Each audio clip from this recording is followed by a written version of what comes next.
judges are ready to hear your solution. You have 20 minutes to present to the judges. You will be given a warning when 5 and 2 minutes remain. After 20 minutes, the presentation will be stopped immediately. No information will be considered after the time is lapsed. Following the presentation, there will be a 10-minute question and answer. You will be given a warning when 2 minutes remain. You may begin when you're ready. Awesome. Well, thank you so much for coming out this Saturday afternoon to hear us. We are Team Alpha, and here's our presentation. So, I want to start to set the stage by asking this question. What's happening? What's happening in the U.S. that is concerning Edward Jones and other financial advisory firms? And we want to start from this number, that is $30 trillion. Now, what does that number mean? That number represents the amount that the millennials will inherit from their parents, Generation X, and the baby boomers. And where is that money going to go? Well, 66% of their children will fire their parents a financial advisor after they receive an inheritance, and that's $20 trillion.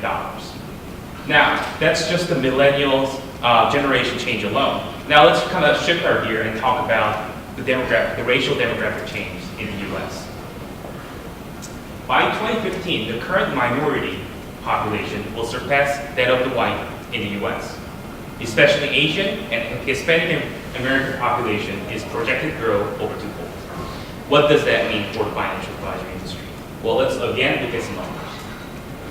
The mean wealth of top 20 African American households have, on average, $400,000. Asian American households, over $1 million. Hispanic American households, again, $400,000. Now, if we have that number, multiply that by the number of households, multiply that by the projected growth rate of each of the segment, that comes out to be $4.7 trillion. Now, that's almost $25 trillion due to these two aspects of social change. And we have to kind of recognize that we're neglecting a lot of other sides of social changes, such as growing LGBTQ community, as well as growing unconventional, non-traditional households, right? So we're only considering these two aspects, and it's still $25 trillion. And now, how we can, the financial advisory industry, as well as Edward Jones, can exploit this kind of opportunity and be ready for this kind of opportunity in the future. And we thought to ourselves that this is the best question to ask. What is the current problem? What kind of problems does the financial industry, advisory industry face currently? Well, can we actually speak their language? Can the financial advisors speak the language? Well, as you can see here, only 5% of the financial advisors in the industry are less than 30 years old. 21% are less than 40 years old. And Edward Jones is not an exception to that. And why is this important? Because we need to, the advisors it's necessary for them to communicate and empathize with the millennials, checking upon their career goals, checking upon their life goals. Hey, can your earning make your dream come true? So they need to be able to empathize with the millennials, and it is really important, crucial for them to speak the language of the millennials. Now, we kind of blame the technology of kind of sapping humans' job away. And it is not even true because of the automation and possibly very intelligent artificial or machine learning algorithm. However, if you really look at why the millennials are switching their advisors, the reasons are not that surprising. It's more of a dull moment. Obviously, they're disappointed at their advisors because they're not proactively reaching out to them. They're not responding to emails. They're not responding to calls, right? So all these things, what Edward Jones is really excelling at by putting the client first, it can be remedied by the great culture that Edward Jones had, right? With some mix of technology and be able to speak some of the millennial languages, we really believe that Edward Jones can actually exploit all these great opportunities that's coming in the future. And the millennials do value convenience, and they love technology, they love their phones. However, they still value the personal relationship that they're getting from the service, and especially in financial advisory industry. Now, let's talk about the race. It turns out that financial advisory industry is one of the most non-diverse industry in the US. About 79% of the advisors are white, and only 21% are non-white. Edward Jones is not an exception to that as well. Only 11% of Edward Jones advisors are non-white. And why is this, again, important? Keep asking the question. We asked the questions to this non-white financial advisor, do you think there's a lot of opportunity out there that is being untapped because the financial advisory is dominantly white? And the answer is yes. African American advisors said, almost 90% said, strongly agree or agree with that statement above. Asians and Hispanic Americans also said yes to that statement. Now we are at this point, and we're thinking, okay, how can Edward Jones, take specific steps to exploit all this opportunity when they have great potential, built upon great firm culture? And that's where Valentina will take over. Thank you very much, Robin. So, as Robin said, in order to really solve the issues, to solve the problems that the industry currently is facing, Edward Jones, we strongly believe, should really understand how to attract, engage, as well as retain the new generation of clients. So as we already know, as we are all well aware of course, Edward Jones is a company operating in financial services industry. And Edward Jones already has many great strengths. For example, its corporate culture is famous for putting their clients first. They're really focusing on their clients, they're building very personal relationships with them. And in order to do that, they're already offering great training programs where they teach their employees how to build personal relationships with clients, but not only that, they also teach them how to offer very customized, very tailored advice to each client. Also, interesting, we believe it is interesting that Edward Jones also offers to some extent an entrepreneurial work environment, meaning that like in each of their branches, there is one person who is not only responsible for being the main financial advisor, but he or she is also responsible for basically taking care of everything that is going on in this branch. So in a way, this person is acting as a CEO of this particular branch. And we believe that this startup spirit is something that could be really attractive to millennials if we know how to utilize it. And then, unfortunately, Edward Jones is facing some weaknesses as well, which are similar to the weaknesses across the whole financial industry.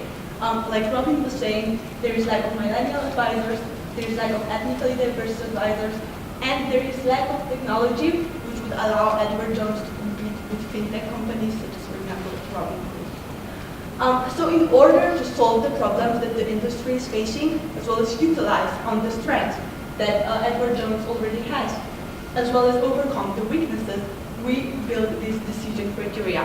We really believe that our solution should lead to 4 different things. So first of all, we believe that our solution should maintain the existing corporate culture as well as the existing values that Edward Jones has. Also, we believe that with our solution, we should absorb a diverse group of clients, meaning clients from ethnic backgrounds, different ethnic backgrounds, meaning clients from non-traditional households. But not only that, we should focus on all the millennial clients in general and absorb them. And then lastly, of course, our solution should lead to sustainable payoff as well as profit maximization in the long run. So in order, so once we had our decision criteria defined, we also defined 4 different alternatives, which all to some extent fulfill our decision criteria. So our first alternative is attracting talented financial advisors, as we really believe that in order to attract new generation of clients, we also have to have a new generation of advisors.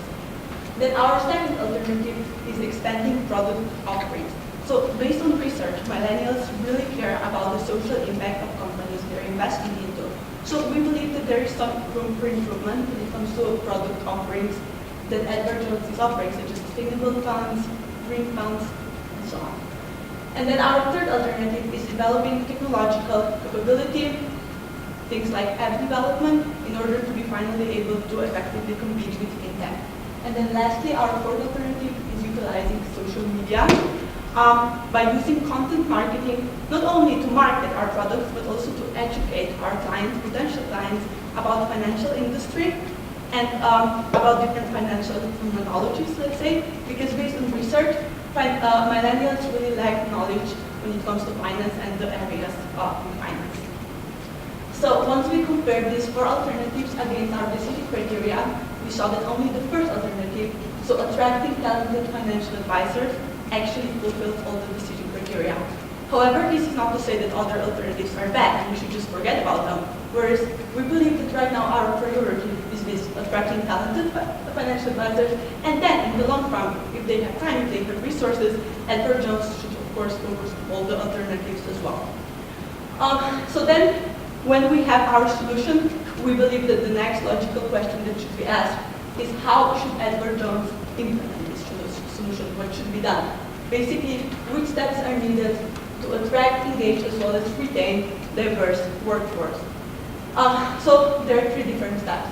In order to attract new hires, we would use social media postings using more non-traditional channels such as LinkedIn and Indeed, where we would post our job offerings.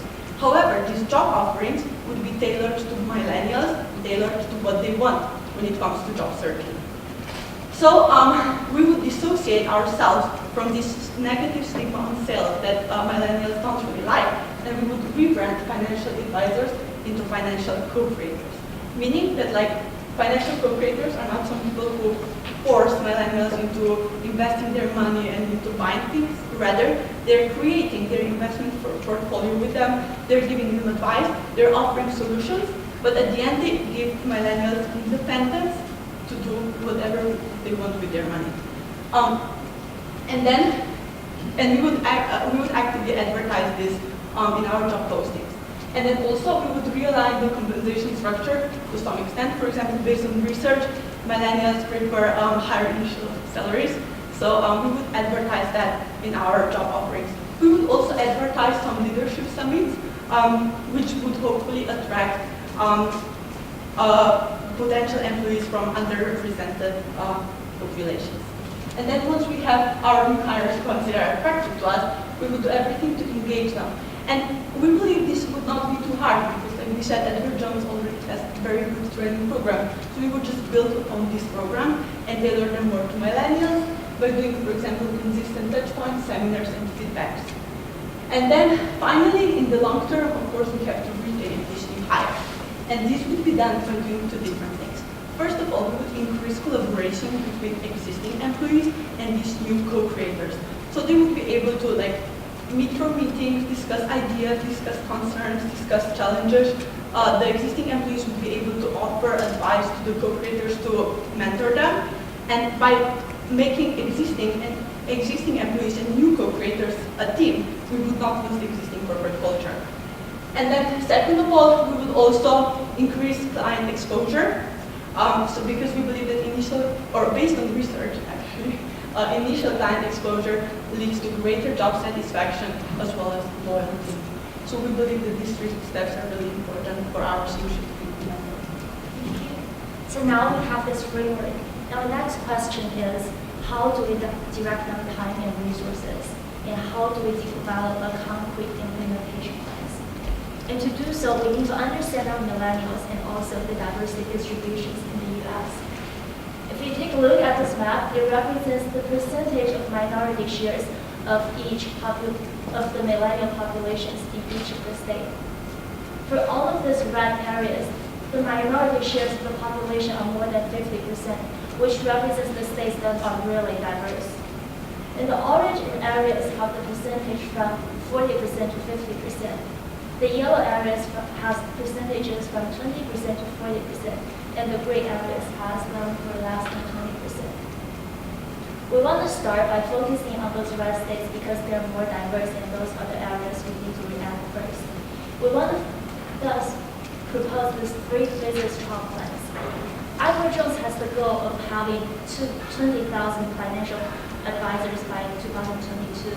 And based on the assumption that we have in the cases that we currently have 13,000 financial advisors, we need to hire 7,000 of them in the span of the next 6 years. We have these 3 phases trials. The first phases is the trial where we want to test in 2 locations in California and Georgia, one in the East Coast and one in the West Coast. Since they're in the different locations, we can compare the culture differences and the impacts for them. We'll implement our human resource recruiting plans and measure the costs and benefits. If it works out, we'll proceed to our expansion plans. In 2019, we'll expand into the states with more than 50% of minority shares of the population. In next year, we'll expand the states of 40 to 50% of minority shares. And in 2021, we'll expand into the states of 20 to 40% of the shares of minority populations. And by 2022, we'll expand into the remaining states and thus completing our recruitment goals. You might wonder how do we calculate all of these numbers here. We actually calculated the percentage of the population in each state and then divided by the total U.S. population and then times 7,000 new financial recruiters. So we prorated them in each of the states and then added them up based on those areas, which is how we got these numbers.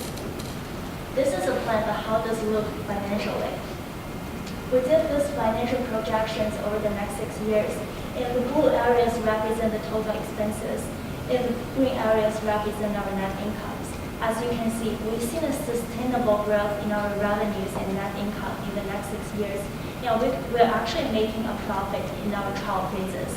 So we believe that this plan will make sense financially. And if you're interested, we can go more into the details after in the Q&A areas about how we calculate those numbers.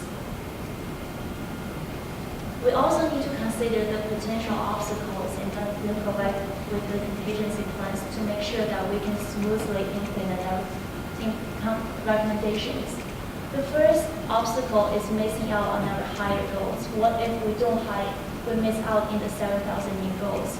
Well, for each year, by the end of the year, we'll compare our milestones with our actual hires and then adjust our compensation packages and recruiting channels accordingly for the next year. The next obstacle is losing millennials to the fintech. But here, once again, I want to emphasize the strength of Edward Jones in providing high-quality customer services.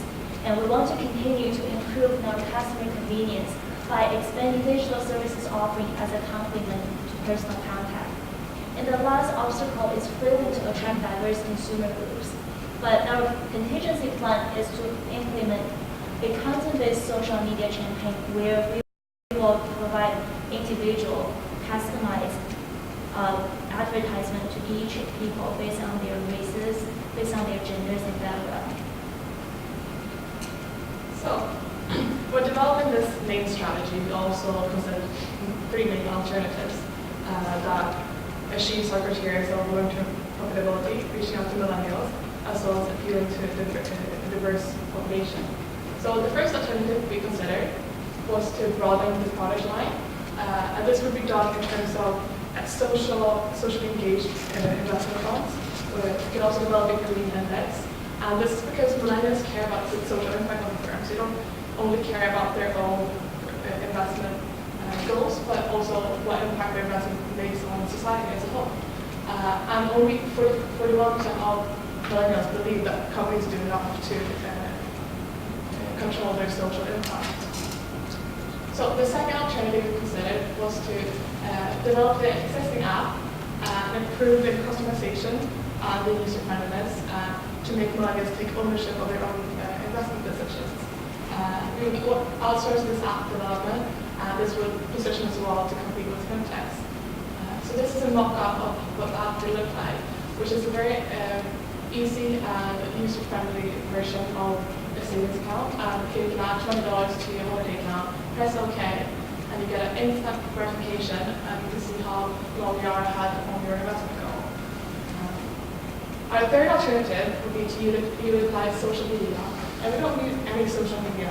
We need content-based social media, where you would provide tutorials in different social media channels on different topics that comes to retirement funds or other savings options and how they would directly affect millennials.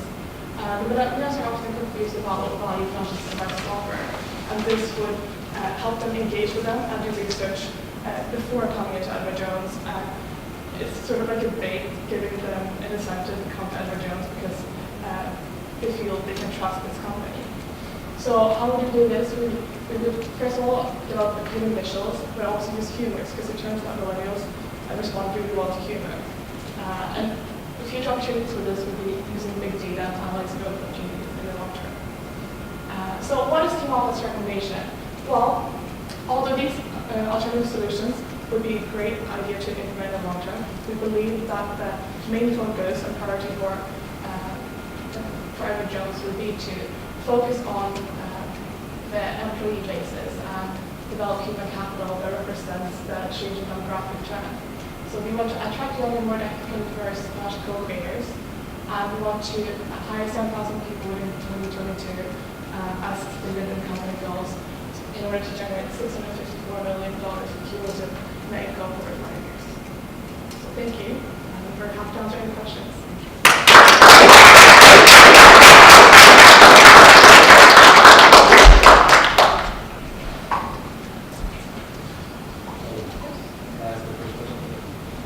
You identified the problem up front, about $25 trillion. Yes. Is essentially being potentially adopted into capture. There's a $654 million of additional income that you mentioned in the end. Tied to the $25 trillion, do you hope to capture all of it? Do you hope to capture part of it? What is the background of which you? Right. So obviously, $25 trillion is a lot of money.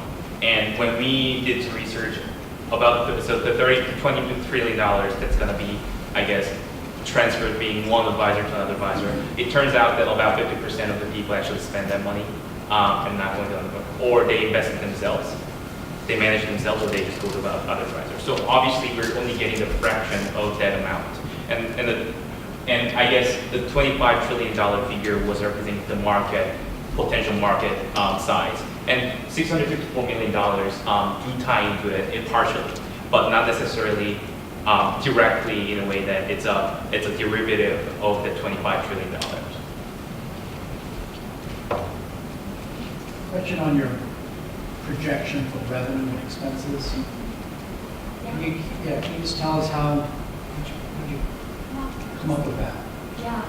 So we looked into the 10K of Edward Jones and calculated there.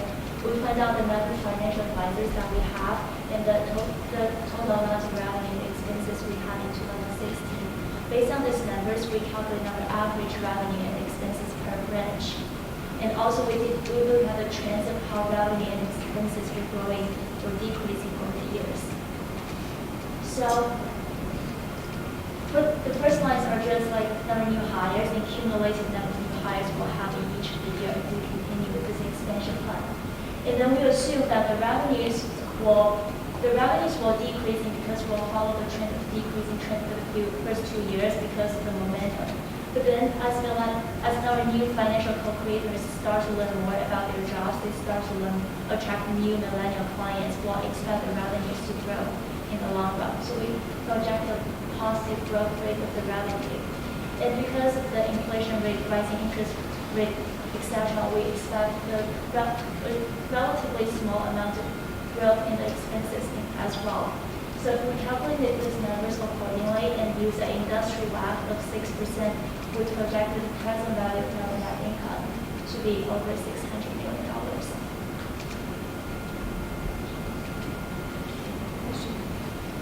So our firm has historically grown organically in number of financial advisors, and so that's through career changers, the folks that are changing from one industry to financial services. So with your solution of attracting more talented financial advisors, is there value in continuing with the way we've historically done it, or do you see value in reaching your end goal by retaining advisors from the competition? I can answer that. We personally believe that Edward Jones is maintaining a great firm culture, and they should do everything they could to maintain it. Meaning that oftentimes when businesses try to expand exclusively, they often lose their own culture because the talent pool is obviously being diluted. So here, obviously, we're saying that 7,000 people over 6 years, but I know that Mr. mentioned that this year alone that Edward Jones is projected to hire 3,000 personnel in the financial advisory. So obviously this is a very conservative estimation, and we do believe that growing organically to keep that firm culture preserved is a very good way to go. We talked about going to certain parts of the country and increasing the attention to attracting advisors. Changing the name to co-creators, slightly bigger base salary, is that going to suddenly motivate these new advisors to come and decide to join Edward Jones? I'm kind of wondering what really is going to bring new people to the job. Yeah, thank you for the question. So I think, first of all, we believe that some of the new advisors, like some of the new people will just want to work at Edward Jones actually, because you already have great hiring plans, you already do great things, so I'm sure you attract new graduates, you attract interns, so that's all set. But while doing that, we will also implement that just to increase this number. Not necessarily, like this would be just an added value to what you're already having. So in that way, we believe that, yes, this will increase, but of course not an enormous increase. But it will still lead to the net income that Catherine was talking about, and we believe that is. Because you're assuming that if they go to those places, out of 100 hires, they're already getting a different mix of people, is what you're assuming? Well, not enough. Okay. So we believe that with this, we are actually working towards our goal of hiring more diverse, hiring more ethnically diverse as well. So the idea is basically we see that people turn away from financial advisors to fintech. So in order to attract and incentivize people to go to financial advisors, we need to in some way reinvent the position and make people, millennials in particular, they want to be engaged in what they're doing, and they to some extent also believe that they can do it as well. This is an attitude we've seen in different surveys. So by rebranding the financial advisor to a co-creator, it makes it more two-sided in terms of that you're sort of changing ideas with your co-creator and more planning ahead of how you're going to make this together rather than going for advice and this financial advisor that's for you. So it's a shared responsibility, and that's what we think will attract millennials. So I'm glad you went back to the slide. I was actually going to ask you about the training program. So I think in some of your earlier slides you mentioned that we have a pretty robust training program now. Clearly you have to have limited information, but based on what you know of sort of your generation, what do you think could be missing that we should be putting into the training to make it better? We did research about the current trainees when we do the financial projections. We know that currently when we hire financial advisors, we'll provide them with study materials to study the series 7 and 63. So it's not really costing for the loss of money, which is why we currently project $2,000 per new financial advisor. But we believe in the future when we have trainees, we can not only do that, but also give them the leadership conferences, teach them how to actually actively lead a branch, how to reach out to the clients, how to generate the revenues. Additionally, since Edward Jones really emphasized the partnership and the cooperations between the branches, we can also pair up the new financial co-creators with the local financial advisors to help them to learn from each other. Is that the mentoring structure you're going Yes. Go to the next slide where you're targeting the geographically most diverse. Yes. If you looked at where there's wealth concentration in the country, how would that look? Would it be similar?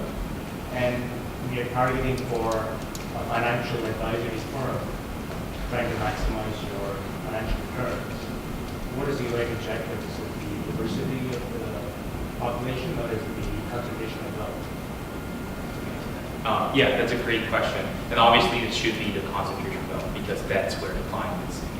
And we assuming that since Edward Jones already has 15,000 different financial advisors all over the U.S., we are assuming that they're already covering the very high wealth region of the country. So right now, I guess if we had more time to do this, we'd probably have a map of distribution of different offices of the Edward Jones advisors and kind of put that on the overlay and see where the mismatch is happening. And that's probably the states or regions that Edward Jones should target. So we're looking for mismatch rather than shotgun approach.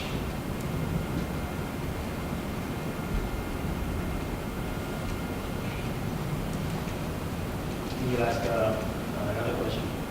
In terms of the framework for analysis, there's a strategic overall corporate strategy that drives all the other strategies functionally.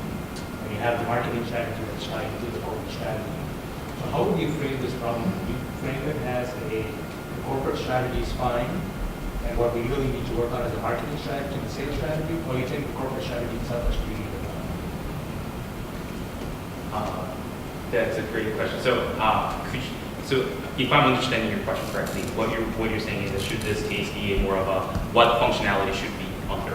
Is that? Well, going back to today the model is building these personal relationships through local contact with the client engagement model, and continue to build on that.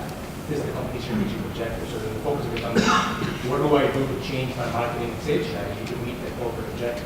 Right. So the essential objective, a strategy, are both still valid? And really what needs to be tweaked is the marketing and sales strategy, or is the corporate strategy stuff that we? So the corporate strategy as a package of the personal relationships is what we think is a really good concept to have with Edward Jones and what we find is one of the strengths. Your time. Thank you. Thank you. Thank you.